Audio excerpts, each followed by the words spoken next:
A 10-second AI video just cracked open the foundation of Hollywood copyright law. OpenAI's new model, Sora 2, can generate film-quality video, complete with dialogue, lighting, and physics, in a single pass. Within hours of launch, creators were posting scenes with Pikachu, Mario, and SpongeBob, all without licenses. Now Disney, Warner Brothers, and Nintendo are gearing up for legal war. This isn't just a tech update, it's the moment AI collided head-on with Hollywood law. Before we dive in, make sure to follow the show and subscribe to our newsletter, AI in Film and Screen Ethics. That's where we break down every shift that matters in this new era of filmmaking. On September 30th, 2025, OpenAI unveiled Sora 2, calling it the GPT 3.5 moment for video. For the first time, an AI system could generate synchronized visuals, dialogue, and sound effects in a single pass. 10-second clips at 720p, free, and 20-second sequences at 1080p, pro, looked cinematic, physics-accurate, and emotionally coherent. It wasn't just a quality upgrade. Sora 2 maintained lighting, character design, and world continuity across multiple shots, something even the best text-to-video models had failed at.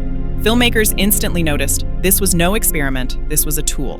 By launch week, users were posting demos of Olympic gymnastics, paddleboard backflips, even handheld street sequences with natural depth of field. For the first time, AI didn't feel like a toy. It felt like a camera system that could think. The revolution. Filmmakers discovered that Sora 2 could collapse weeks of pre-production into hours. Directors used it for pre-visualization, blocking shots, testing lighting, and storyboarding entire sequences before renting a camera. Indie creators compared results that once cost $10,000 to $50,000 to Sora, two projects that cost $20 to $200. One Reddit user documented creating 6 hours of polished video content for $0, a project that would have required full crews under traditional methods. Professionals started building disciplined workflows, story beats, camera specs, 24mm low-angle dolly-in, golden hour backlight, and post-production cleanup through Premiere Pro or DaVinci Resolve. Studios treated Sora 2 like a virtual camera, not a novelty, complete with seed tracking, versioning, and metadata management. Economically, the disruption was immediate. A $20 subscription could now perform what once took entire production houses. Agencies began offering AI-first video packages, and film schools quietly added Sora-based labs to their syllabi. If you're curious how to plug AI into your workflow without crossing ethical lines, download our Ethical AI and Filmmaking Playbook. It's free and it's built exactly for filmmakers navigating this moment. The copyright earthquake. Within hours of release, the floodgates opened. Users generated clips starring Mario, Pikachu, SpongeBob, and South Park characters, all without licenses. OpenAI's original policy required rights holders to opt out if they didn't want their IP used. That flipped decades of copyright precedent. Stanford's Mark Lemley warned, "A lot of these videos will clearly infringe copyright." OpenAI is opening itself up to serious lawsuits. IP attorney Jason Bloom put it more bluntly, "You can't just say, we'll use your work unless you tell us not to. That's not how copyright works." Then came the backlash. On October 6th, the Motion Picture Association, MPA, led by Charles Rivkin, issued a statement condemning the policy. It is OpenAI's responsibility, not the rights holders, to prevent infringement on the Sora 2 platform. Nintendo followed with a warning of its own after a viral video showed Sam Altman surrounded by Pokemon, joking, "I hope Nintendo doesn't sue us." By that point, Disney, Warner Bros. Discovery, and Universal had already filed lawsuits against Midjourney for similar IP violations. The message was clear. The studios were ready for battle. OpenAI's 6-day reversal. Facing mounting threats, OpenAI pivoted fast. Also on October 6, 2025, CEO Sam Altman announced a full opt-in policy. Rights holders would now have to give explicit permission before their IP could appear in AI videos. Altman reframed it as interactive fan fiction, a potential win-win for engagement and monetization. The company promised a revenue-sharing system for approved characters and franchises, but legal experts remained skeptical. The question of training data, how those characters were learned in the first place, remained unresolved.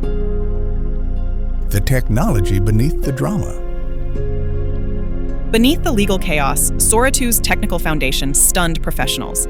It modeled real-world physics with uncanny accuracy. Basketballs bounced off backboards, water rippled with true fluid dynamics, cloth moved realistically in the wind. The system maintained continuity even in multi-shot storytelling, keeping an injured character's bandage consistent across scenes. The filmmaking world began codifying Sora standards, pre-production with precise prompts and lighting notes, generation with multiple seeds and reproducibility logs, refinement for motion and atmosphere tweaks, post-production using color correction and audio mastering, delivery with C2PA provenance metadata to verify authenticity. The craft wasn't disappearing, it was being rewritten. The industry's mirror. Sora 2 has forced the film and TV community to confront hard truths. Production value is becoming commoditized. A $20 subscription now delivers what once required million-dollar equipment. Studios are pivoting toward IP universe management and in-house AI pipelines to protect their assets. Legal frameworks are lagging behind innovation. The opt-in reversal didn't settle questions about training data or derivative works. Ethical governance, from watermarking to likeness rights, is now as vital as cinematography. Education is scrambling. Film schools are adding AI workflow courses just to keep pace. Yet the promise is undeniable. Independent creators who once struggled to visualize their ideas can now produce film-quality work. Major studios can pre-visualize massive scenes before committing physical resources. The line between imagination and execution has never been thinner. Sora 2 isn't just another tech milestone. It's a mirror showing what happens when creativity, commerce, and law collide. The technology democratizes storytelling, but destabilizes the very systems that built Hollywood. It empowers filmmakers while threatening the structures that protect them. As lawsuits gather and adoption accelerates, one thing is certain.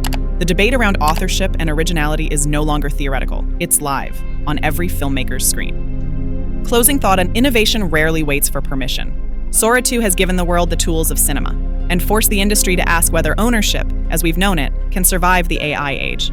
Before you head out, follow this show, Film and TV Career Survival, subscribe to the newsletter AI in Film and Screen Ethics, and grab your copy of the Ethical AI and Filmmaking Playbook. These aren't just resources, they're your survival kit for the future Hollywood is already stepping into.